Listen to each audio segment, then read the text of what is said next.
Hello, it's Wednesday, May 20, and our scripture reading today is John 19, verses 28 through 37.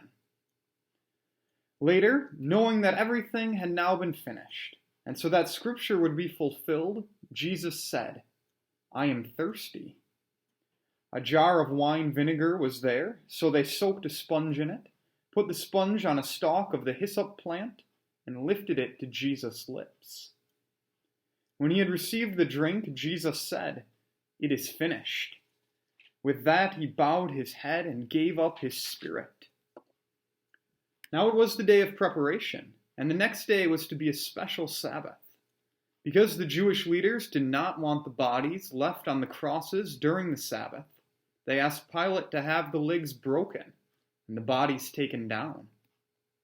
The soldiers therefore came and broke the legs of the first man who had been crucified with Jesus, and then those of the other. But when they came to Jesus and found that he was already dead, they did not break his legs. Instead, one of the soldiers pierced Jesus' side with a spear, bringing a sudden flow of blood and water. The man who saw it has given testimony, and his testimony is true. He knows that he tells the truth, and he testifies so that you also may believe. These things happened so that the scripture would be fulfilled. Not one of his bones will be broken. And as another scripture says, they will look on the one they have pierced.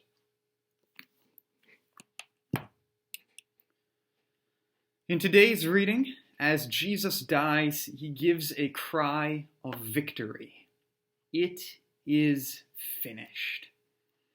Jesus says that he has completed the work and ministry that he came to earth to do. He has finished his work of suffering on our behalf. He has fully paid for the sins of his people. He has demonstrated the love of God by laying down his life for us. But in a weird sense, Jesus has also triumphed in death. This will be fulfilled more fully, completed with the resurrection. But even in Jesus' death, he has triumphed over the powers of evil and sin and death. And he has done that because he has now fully unleashed the even greater power of God's grace, of God's love, of God's justice. Jesus has taken everything that the devil and forces of evil can throw at him, and he has remained faithful to God.